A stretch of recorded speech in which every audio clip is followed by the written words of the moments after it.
Alright, it's Wolfsgart day 2. I drank a little bit too much. I'm just waking up. I don't feel too good. I ended up waking up, feeding Cassius, and then I just passed right back out in the tent. It's now 11 o'clock. I'm waking back up, and I'm gonna go get myself a Starbucks or something, try to make myself feel a little better. And there's a lot of people showing up, so the campgrounds are starting to fill up, and yeah. There's some other car meet tonight, and then tomorrow is like a retro night, and there's some aired out night. I don't know. They have like an itinerary for every night, but it sounds fun.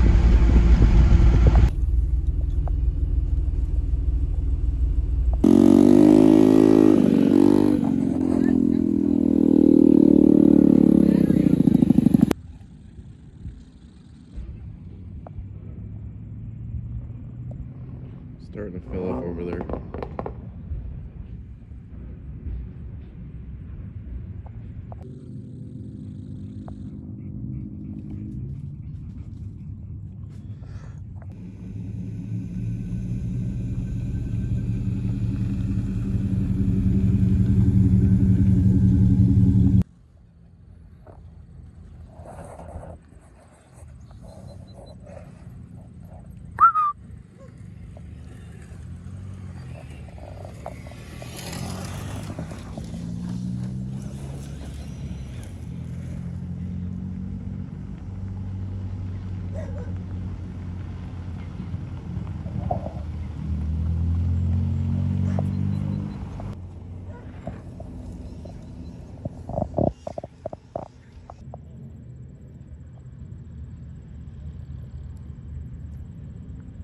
That's Cassius. Hello. Cassius? Yeah. He's a 15-year-old German Shepherd Border Collie.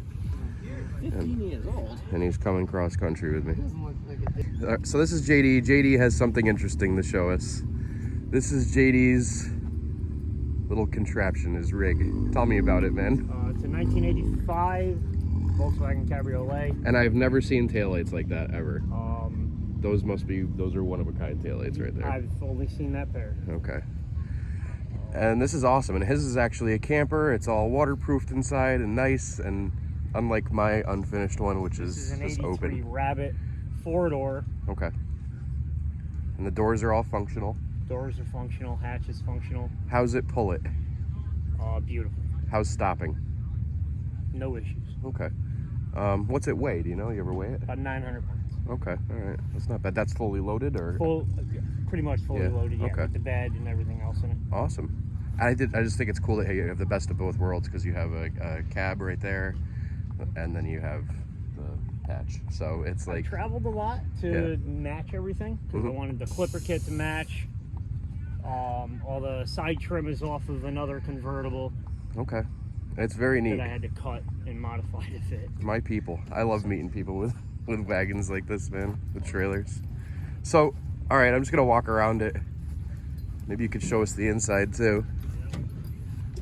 You got a solar panel here, so this has its own onboard battery. It's got a twin size bed in there, electricity, little shelves. You got everything you need, man. Very cool. I've never been to this before. I've never been to this event, and I can tell it's just starting here. It's filling up more and more. I got some people down there too, but from what I understand, this entire field here is going to fill up, and it's going to be crazy. That's sweet. Yeah, this thing's awesome, man. This is a 2-liter swap out of a Mark III. Okay. Dave Wright at TDC shop did the harness. Okay. It's all plug and play.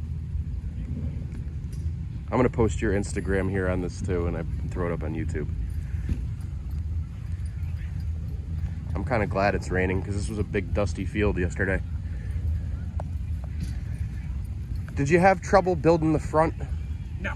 No? Okay. I've built 3 of them already. Oh, that's right. You said you have multiple of these. The 4th one. This is your 4th trailer. A Subaru Impreza Okay. hatchback that we did from the firewall back, because he's a 6-foot tall giant. Okay. Yeah, how long is this? feet. Okay. All right. I'll say about 6. And I like your solution for filling in the gas gap here. Where it My would buddy be. Ray. It's a good idea. Well, thank you, man. Thank you for showing me this. This is awesome. I can't believe how much. So you currently have three more trailers? I have a 91 GTI camper, and I have the back half of a convertible. And you were just saying you were thinking about putting a rooftop tent on this so you could bring more people. Yeah, that's awesome, My man. kid likes to go. Yeah. And he's going to want to go more and more. Yeah. Very cool, man. Thank you for showing me this. You're welcome. Thank you for building it. It's fun to see. I drank a little bit too much last night. Started partying early, and I was passed out in my tent. And I happened to wake up and just peek out the tent window and see you drive by in this thing, and I was like, yeah, that's my cue to get up. I gotta go talk to this guy. Yeah, it's awesome. It must be. I mean, it's when you take the top down too. It's probably a lot easier to back up. You can see everything, and yeah, it's not nice. that hard. Yeah, mine is very twitchy. So, I just didn't. Normally, the narrower the trailer, the harder it is to back up. Yeah. Because it tends to jackknife easier. Yeah. How much tongue weight do you think you have? It doesn't bog the car down much at all because it's in on coilovers. But Yeah. I would like most of my weight is toward the front because the wheels are more toward the back. So there's no like tow rating for these things, so this is all experimental for me. But I reinforced everything on the frame rails with 1/2-inch aluminum plate, made big L brackets, bolted my crash bar through that, and then I put the hitch receiver, bolted through that and through bolts. On the car? On the car, yeah. All right. And then This is bolted to the bottom of the rear bumper, and there is a welded bar that goes under the belly pan and bolted in there as well. I have about 100, when I'm fully loaded like this, I think it was like 125 or 126 pounds of tongue weight. The trailer itself, empty, I think weighs 640, but then the rooftop tent weighs 100, the motor compo weighs 100, and I got 100 pounds worth of tools and probably another 100 pounds worth of camping gear in there. So I'm encroaching maybe 1,100 pounds or something. Yeah. So, and I definitely... I came up with easy up table, food, coolers, all loaded in this thing. So. This pulls it great. I have no issues. It handles beautifully around corners and everything. I just did the tail of the dragon with it. What I do suffer with is stopping power. So I need to figure out brakes. I keep going back and forth. Do I want to do trailer brakes, surge brakes, electric brakes, or do I just want to do a big brake kit on the car? And I keep coming back to just a big brake kit on the car. Your brakes are even bigger than mine. These things are a whole whopping 9.5 inches round on a rotor. Yeah. I don't actually go through that much brake pads, and I don't use the clutch to stop. It's like the worst thing to do. Yeah. Then you're pulling the motor out. Yeah, no, I do a lot of rev matching and heel towing. I try not to use my brakes as much as possible, but sometimes I have to. Sometimes people will cut me off, and I try to leave plenty of following distance, but it just happens. It does happen. Yeah. Pulling wise, this thing, I have no issues with pulling at all. I know when I'm at 7 pounds. The NSX just looks fast. It's actually a pretty slow car. But when I drive around with a trailer for a week and then take the trailer off, it feels fast all of a sudden. Yeah, this is very cool, man. Thanks again for showing me this and talking to me and building this. Very cool. And so you have a solar panel, and it gives you everything you need in there. Yeah, I got LED lighting inside, cigarette lighter. I can charge my phone off it. I too have a 12-volt power source fan in there, so it's not bad. I have a solar panel on top of the roof box. But right now it's not connected to charging anything except for whatever I put in there. It has like a USB thing, so I'll charge. I have a little portable fan I charge a jumper pack, I charge my camera equipment, my GoPro, stuff like that. But I'm thinking I might actually try to run a wire down there just to kind of trickle charge the battery and stuff too. So then this has its own battery in it, a little motorcycle battery, and it charges off of the alternator on this. And then what I did was I put something called a smart battery isolator. So when it senses the voltage on the car going too low, it cuts off power from there and only draws from this one. So when I'm sleeping, if I have a fan or power or whatever going, and it won't kill this battery on this car. That's sweet. I've thought about running a wire from my charging system back to this one. Yeah. wouldn't even be that hard to do. No, you just need to run one more wire. Yeah, maybe a nice quick clip. Yeah, I did a 7-pin and I used every single one of them. So I used to have reverse lights on this too, and then I realized that I wanted an auxiliary wire, so I ended up getting rid of the reverse lights because I don't really need them. Trailers don't need them. Yeah. And then I did this here too for lights. If I really need lights, I can get out and press these, and that turns on these. Well, it's supposed to. But see, that's sweet. yeah.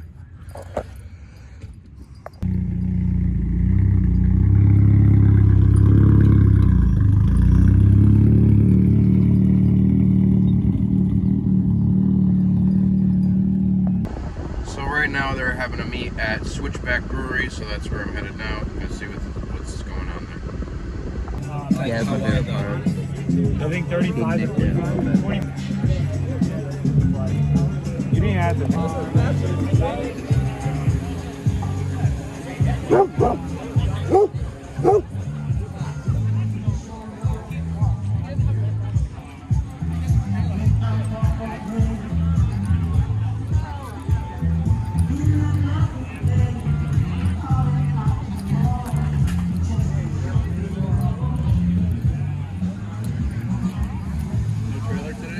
It's at the campgrounds. Figured it would be hard to park here with it. Huh, not much. How are you? I probably.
So I'm just setting up camp here. I'm gonna go to bed early. I know everybody's gonna be partying over there, that campground over there. I don't know if you can see it from here, but it already got really filled up. So I know there's gonna be people partying tonight, but I am tired, so I'm going to bed. It is only 9 o'clock.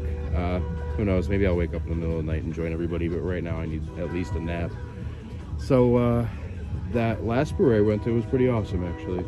And it was a good turnout, a lot of cool cars. So I'm looking forward to tomorrow. Also tomorrow I'm shooting with Schwann's Films. Cassius, come on.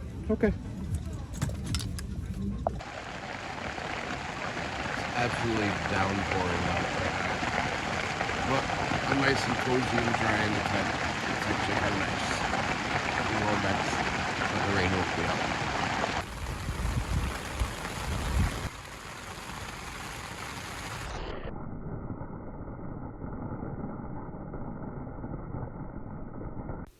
All right, everybody, thanks for watching. I appreciate you tuning in. I appreciate the support. Don't forget to like, comment, and subscribe below, and stay tuned for more videos coming shortly. I try to release one every week. Thanks.